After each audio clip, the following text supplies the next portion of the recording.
want to be safe. We all want to be warm. We all want to feel loved.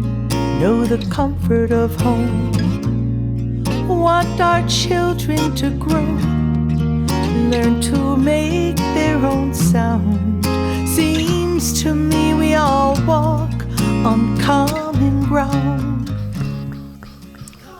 Well, I wish that we did, but lately it doesn't seem like we're sitting on common ground. Seems like we're walking on uncommon ground. Yes, very, very much so. Uncommon.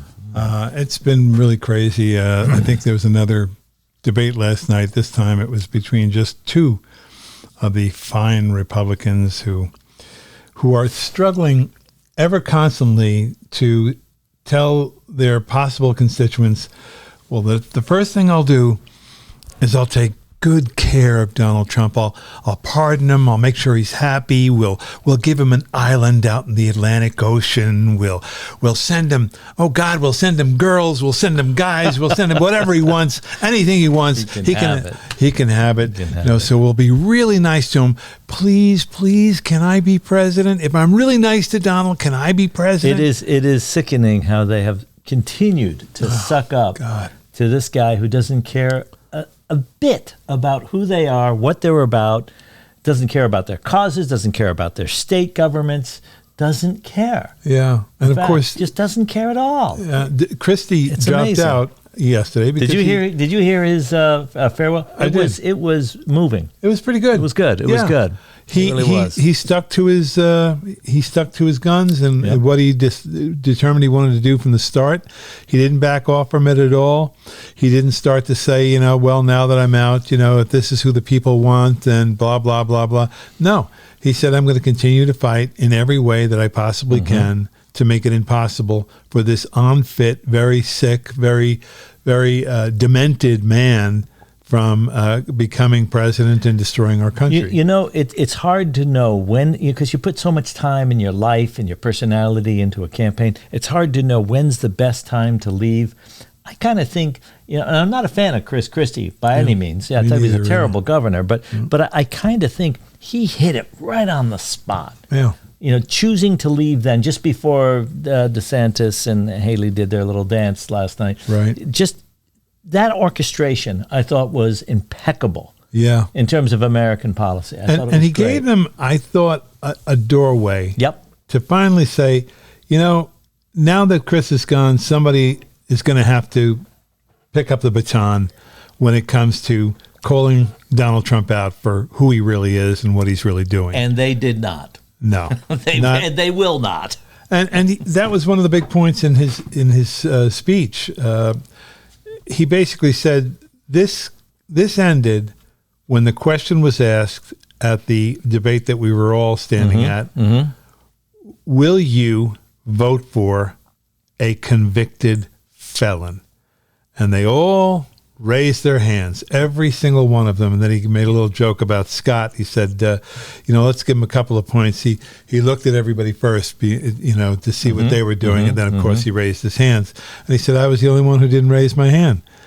The outrage of all of this, to think that here is a cast of candidates who have said to America and the world, we will vote for a convicted felon. We'll vote for a rapist. It's bizarre. We will. It's a bizarre time. We'll vote for a thief. We'll vote for a liar, a crook. We'll vote for somebody who tried to overturn the legitimate election and will of the people of America. I keep thinking about Richard Nixon through all of this, because I said to you once we ought to dig Nixon up and apologize to him for threatening to impeach him. He of course, I loved picking on Nixon in the day, and I protested in the day, and I was mad at him for the escalation in Cambodia and all that sort of stuff. But Nixon was a statesman. He was intelligent enough to know that when he had done wrong, it was time to step down, or he would, in fact, do damage to the office. This is something that the Don cannot comprehend, because he's operating on a whole nother level. He is a mobster. And a mobster operates on a very narcissistic level. Nixon didn't do this.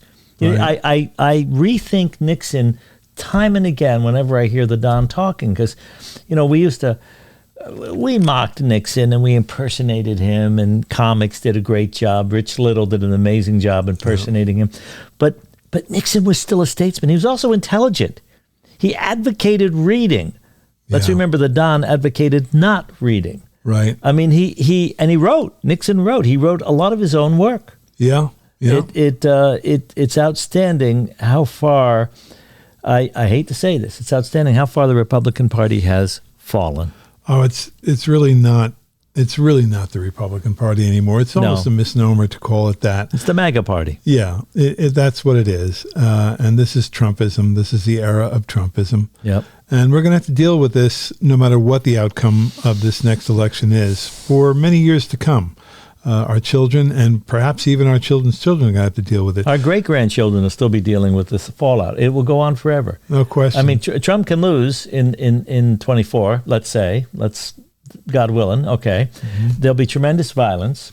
God willing, there isn't, but he's already promised there will be, so I got a feeling we're going in that direction. Says it every day. But the MAGA thing is so deeply entrenched and so self-righteous and so narrowly focused that I can't see that changing for a long time to come. They've been empowered and encouraged. They've been given a platform. They've been given a name, MAGA. They love it. Yep. Isn't it interesting the way names like that, it almost sounds German, Nazi, MAGA, Heil MAGAs.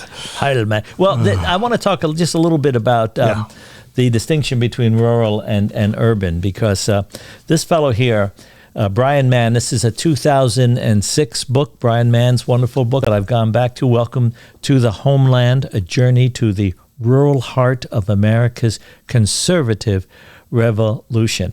America's Conservative Revolution. Now, in part, I wouldn't have a problem with a conservative revolution if it was a genuinely conservative revolution, because I would see that as the process of development, the process of policy evolving, and that sort of thing. When was it's this much deeper, book written? 2006. So maybe he was talking about one that was it back then. It might have been conservative. But he also saw what was coming, and he wrote a little history on how it's a division between what is rural and what is urban. Mm-hmm. And it's an interesting scenario because in his writing, he said the great divide between the two, what is rural became more and more decidedly white, decidedly separate from what is urban. And what was urban became, as he's critiquing, more and more condescending on what is rural. So there wasn't like a friendly visit, like the pilot for Andy Griffith's show was when Danny Thomas, who is urban, visits a little town called Mayberry, where Andy Griffith is. That was the pilot. That. And that was the urban is visiting the rural. And it was very funny and comical, the distinction between the two cultures. He looks at those two cultures and says it's no longer comical. Yeah. It's much more fierce. So I have a little piece here to read. Mm-hmm. He writes, for years, the center-left consensus that was created by Franklin Roosevelt endured. And then a new generation of Republican politicians was emerging, inspired initially by Goldwater's nostalgia for a pre-New Deal America, and willing to link their political fortunes to what they referred to as small-town culture. That would have been in the 1960s. When Ronald Reagan declared the government is not a solution to our problem, government is the problem. Remember when he said that? Yeah. That would be in the 80s. He was breaking formally with the post-war urban values of his own party. Now let's remember, as governor of California, some years earlier, Reagan had signed a liberal abortion bill. But as he stepped onto the national stage, the former Democrat embraced the homelander notion that Christianity was a necessary element of American society and democracy. And this is a Reagan quote here then, when he stepped onto the national stage. Freedom prospers when religion is vibrant and the rule of law under God is acknowledged. So by 1980, that was a quote from about 82. By 1982, there was no longer any separation of church and state in Reagan's mind. And the GOP, the Republican Party, in essence, was moving toward embracing a kind of hierarchy of manifest destiny, of a kind of Christian manifest destiny. Well, now we're 40-some years later again, and this thing has continued to grind along and continued to, I think, grow exponentially. And yet, what I love about this book is he talks about the history, and again, it's a great book to read, Welcome to the Homeland. He talks about the history of the separation between what is rural and what is urban. But I dug into my library and found this little book. This is The Rural Life Problem of the United States.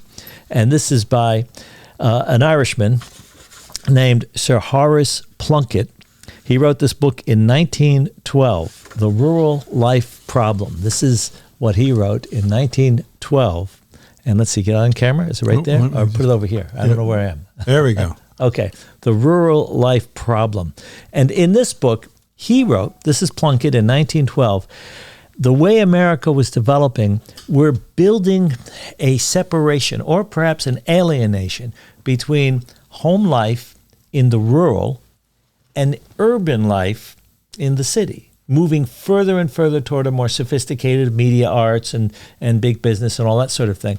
And he predicted, if we don't find a way to allow these to complement one another, which is sort of what that Andy Griffith show did when Danny Thomas visited Mayberry, if we don't find a way to do that, this could eventually become an infestation of alienation and bereavement. He was writing that in 1912. Wow. So it's not like this just popped up. It's not like MAGA just popped up. No. This has been coming for a while. And the seeds of I mean, essentially, in my way of thinking, the Republican Party turned religion into an organizing tool for politics. And religion happily obliged because it was a way of, drawing in the funds needed to run any organization. And religion is no different than any other organization. It needs funds to exist. But they basically turned religion into an organizing tool. You can see in what you just said that the seeds for that were planted by Ronald Reagan. They were really, really ramped up, during the Bush W administration. And we now find ourselves in a situation that is completely antithetical to what the founders knew needed to be done and really wanted. They wanted separation of church and state because they knew the kinds of problems that would arise when that wasn't. And let's face it, if you call America a Christian country, then you are isolating every other religion and anybody who might be agnostic or atheist from the table. You're saying, no, you don't have a place at this table. This is a Christian country. And there are people out there, as I'm saying this, who will say, you're damn right it is. It is a Christian country. Well, and there's also variations on what we're referring to as Christianity, because there's the hard right fundamentalist Christianity. There's the centralist Christians. There are the Catholics who are not necessarily hard right, and they're not even necessarily centralist Christians, but they have their own category. So there are categories within that umbrella. But the problem is they're segregating. The Don just said this a couple days ago. He said that, he would be fighting for a Christian nation. They're segregating the other religions. What makes this republic unique, what Franklin talked about, what makes it unique is its multiculturalism.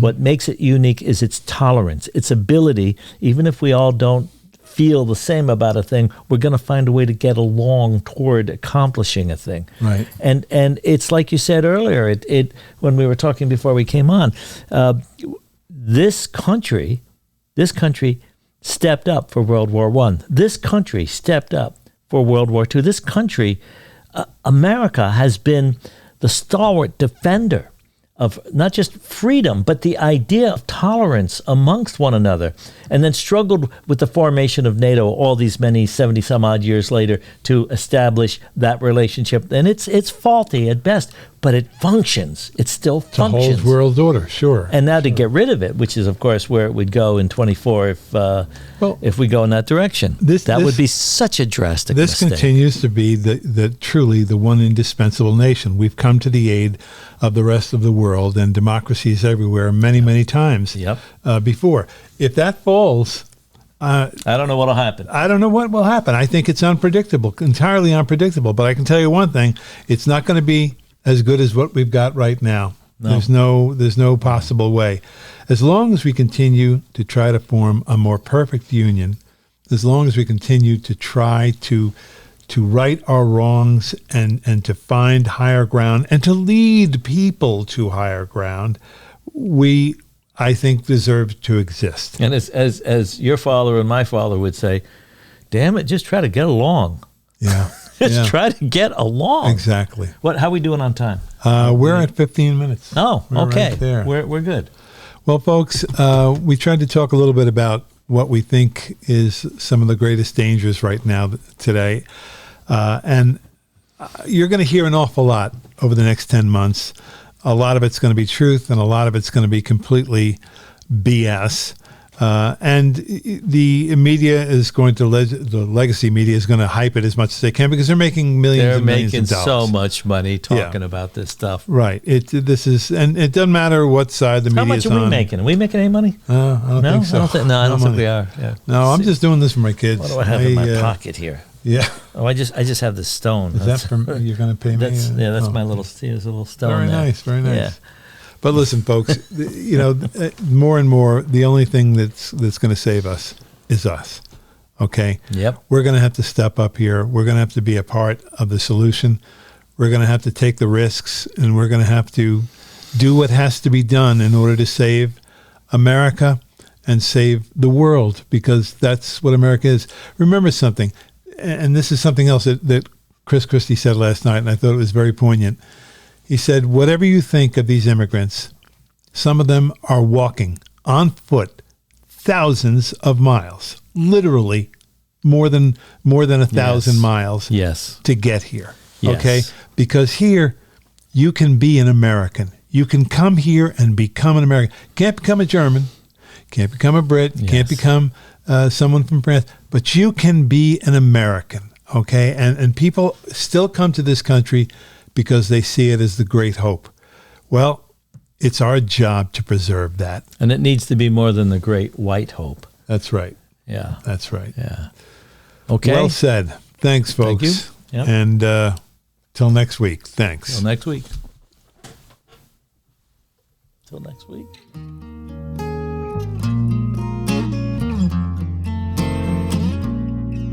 We all want to be safe.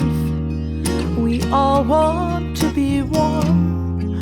We all want to feel loved, know the comfort of home. Want our children to grow, learn to make their own sound.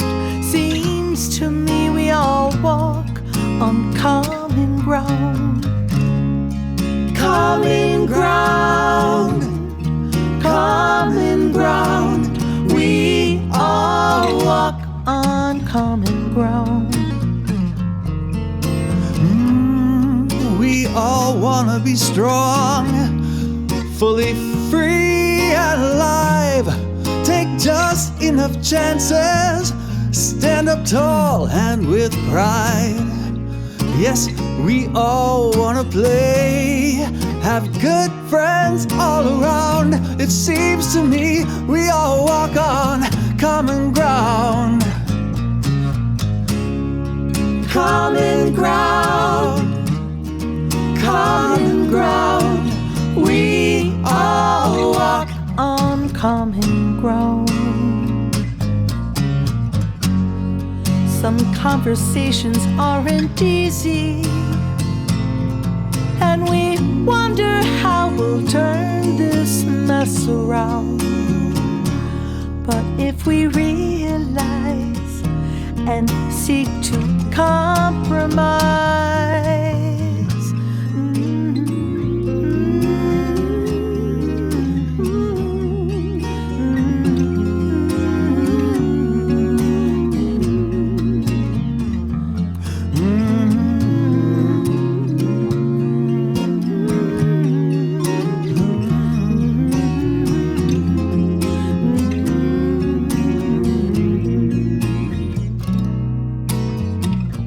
we sleep under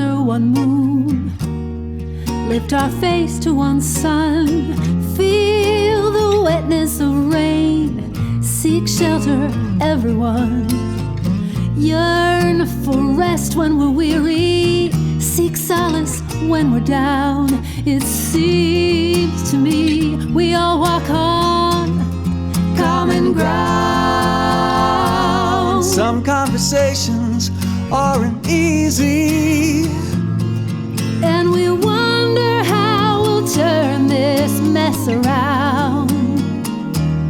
But if we realize and seek to compromise, we can meet on common ground. Common ground. We all walk on common ground. Common ground. Common ground. We all walk. I know that we all walk 1 foot forward. We all walk on common ground.